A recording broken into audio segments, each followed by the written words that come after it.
की सेवा करनी चाहिए।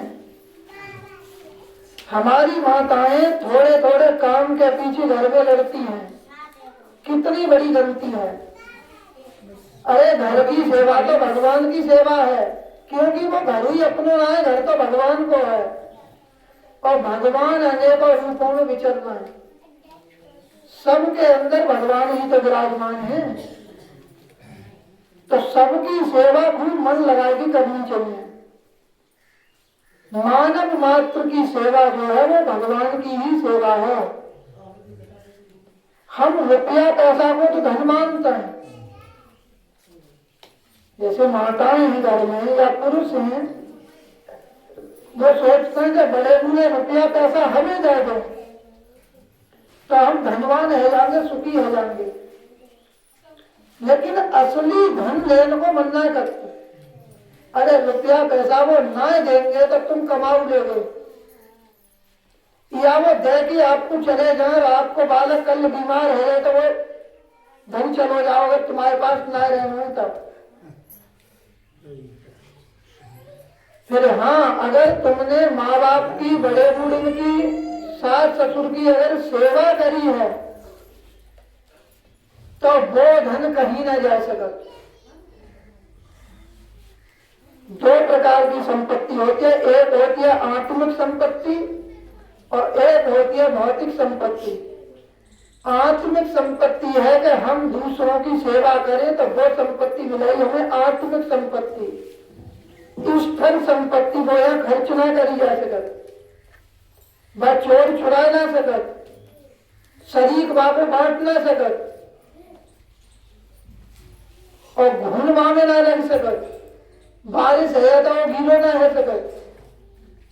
और ऐसा ना है कि हम शरीर छोड़े और हम भूल जाए, हम भले ही वह संपत्ति को भूल जाए, फिर वो संपत्ति हमें ना भूल सकत, वो संगी जाएगी। यहाँ हम जो भौतिक संपत्ति कितनी हुई गिट्टी करके धरे वो सब यही रह जाएगी। आप चाहोगे कि चली जाए तब न जा सकते। और जो आत्मिक संपत्ति है, परिवार में सबकी सेवा करना, बड़े बूढ़ों की सेवा करना, भगवान को नाम जपना, संत महात्माओं की सेवा करना, जो है आध्यात्मिक संपत्ति, आत्मिक संपत्ति, स्थिर संपत्ति। जाको आप चाहो कि हम या छोड़ के चले जाए तब ये छूटेगी नहीं, संग जाएगी। और ऐसा ना है कि ज्यादा है तो ज्यादा बोझा है जाए, रुपया पैसा गहना गुड़िया की बोझा है सकत हुआ और वो संग जाएगा ना है। चोर चुरा सकता है, शरीक बांट सकता है। फिर हमने घर में सबकी सेवा करी, देवरानी, जिठानी, ननद, ससुर, सास, सबकी घर में अगर हमने खूब सेवा करी है मन लगा के, वो संपत्ति हमारी हमें मिलेगी। बात संपत्ति को कोई ना बांट सका।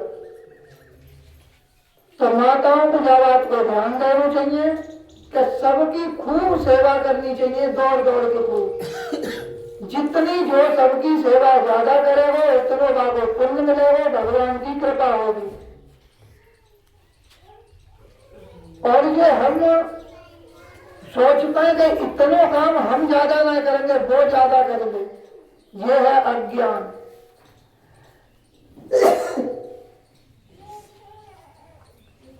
भाई हमें अगर धनवान बनना है तो आगे हमें मेहनत करनी पड़ेगी। संसार की संपत्ति मेहनत करके हमें इकट्ठी करेंगे तो बातें धनवान न बनेंगे, बातें थोड़े समय के लिए दिखेंगे कि धन है, फिर वो धन है ना है। क्योंकि कल श्वासें पूरी है गई तो ना मकान संग जाए, ना व्यवहार संग जाए और ना मकान और जमीन जायदाद संग जाए। तो कबीरा सब जन मेरे धना, धनावंत नहीं कोई, और धनावंत भाई जानियो जाके राम नाम धन होए। भगवान को नाम जो है वो सबसे बड़ा धन है। सबकी सेवा करना ये सबसे बड़ो धन, सबसे बड़ो खजानो है। अरे आपने देखे कितने बड़े बड़े लोग पैसा वाले मर के जा रहे हैं तो कच जात हुआ है, कच न जात। आप लोगों ने सुने होंगे कायमगंज के एक शेठ है पिक्कू लाला, कोरोना काल में शरीर छोड़ो, इतना पैसा हो गया बीमार है गए तो दारू को पानी शायद पियन को मिल तो दारू ना मिलती। डॉक्टर ने मना कर दी कि खाएगा तो मर जाएगी। कोरोना काल में जब शरीर छोड़ो उन्होंने, उनके बड़े बड़े तंबाकू के गोदाम है, सुनिए हमारी बात। तो जैसे तंबाकू के बंडल सिले जाता है ऐसे ही बंडल सिल के और तंबाकू के गोदाम में ही सब लग रहा हो पैसा। तो 4-6 बंडल कितने तो बता पीछे से जंगला तोड़ के लोग निकाल के भाग गए। और जब बाकी कंप्लेंट लिखाई कि हमारी चोरी है गई तो ये ना बताए कि बंडल निकाल ले, थोड़ी सी 2-4 लाख की चोरी हो गई है। क्योंकि ना तो फिर सरकार इतना टैक्स लगा देगी तो लाए कहाँ से। जब तंबाकू की तरह रुपया लगे हुआ गोदामों में तो ये तो कहाँ से लाए। अब आप विचार करो कि इतना पैसा हो तो भय लड़कन ने नजदीक जाके आगी लोने लगाई और दारू को पानी पियत रहे। कहने को मतलब हमारा ये है कि ये संपत्ति है कोई काम ना आ गई। आत्मिक संपत्ति ही स्थिर संपत्ति है। और आप सोचते होंगे कि अंत में कछ ना कछ मदद कर देगी। तो जितनी व्यवस्था आपके गांव के प्रधान को या क्षेत्र के नेता विधायक को मिलेगी, ओती व्यवस्था कोई लावारिस आए कि मर जाए तो उन्हें बाढ़ मिलेगी। बापू उठाने वाले मिल जाएंगे और बांस काट के लाने वाले मिल जाएंगे, बांसों मिल जाएंगे, कफनों मिल जाएगा और जलाने के लिए लकड़ी और सामग्री सब शायद है कि बापू ज्यादा और मिल जाएगी।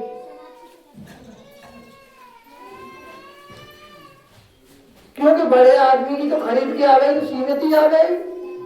और तुम्हारे गांव में तो कोई मर जाए शायद एक आध ट्रैक्टर तो भर देंगे माताएं ही, कोई ना बागो बागत नहीं ज्यादा डाल दो बंदा।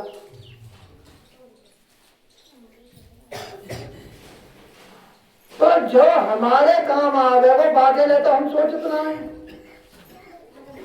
हम सुखी होने के लिए रातों दिन परेशान हैं, फिर सुखी होंगे भगवान की भक्ति से, क्योंकि राम विमुख सुख सपने नहीं।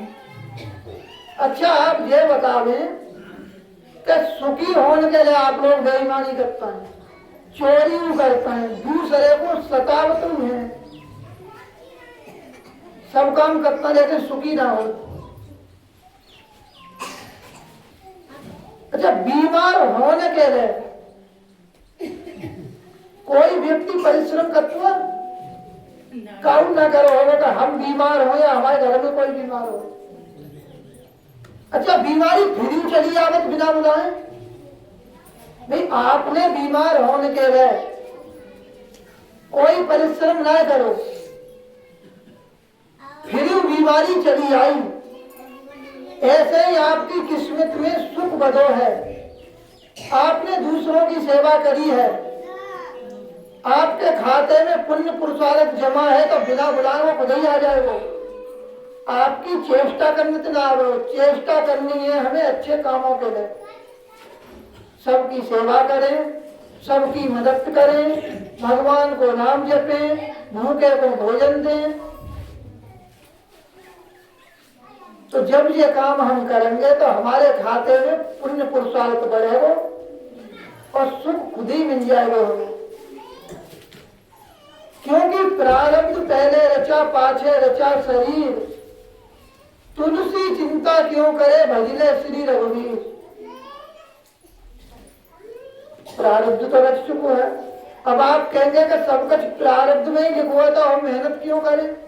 भाई मेहनत करने के लिए आपको शरीर दो है, बुद्धि विवेक दो है, क्योंकि कर्म करना तो जरूरी है। हाँ, कर्म करके फल की इच्छा मत करो। दूसरे की सेवा करो तो बदले की चाहना मत रखो। सेवा सबकी खूब करो, क्योंकि फल जाएगा कहां। गीता में भगवान कृष्ण अध्याय 2 में श्लोक 47 में कह रहे हैं कि कर्मण्येवाधिकारस्ते मां फलेषु कदाचन। अर्जुन, तेरा कर्म करने में ही अधिकार है, फल में कदापि नहीं, क्योंकि फल जाएगा कहां। जैसे आप लोगों ने खेती भाई दाना ले जाके दे दो, पानी लगा दो, तो अपना कर्म कर दो, फिर दाना बनाने के लिए तो आपने कोई मेहनत ना करी, वो तो बाने खुद ही बना हुआ है। अपनो कर्तव्य हो तो बग दो गेहूं और बामे पानी लगा दो। अच्छा, बामे ना दानो बने तब हम क्या करेंगे? और भाई आप तो करना चाहिए। नाय बगीचो दानो तो सेठा में सतवीर ने बका भाई, शायद पिछली साल से पिछली साल शायद 10 बीघा 15 को बता रहा हूँ, एक बोरी नहीं करी तो किन पर रिपोर्ट करी, हम दानो ही ना बना, वो खाली छूची रह गई। और देखने में अड़िया बहुत बहुत बड़ी और वहां दानो बिल्कुल ना। तो कर्म तो करनो है, फिर फल की इच्छा, फल तो आगे हाथ में है, क्योंकि कर्म करूँगा तो फल मिल जाएगा समय पर।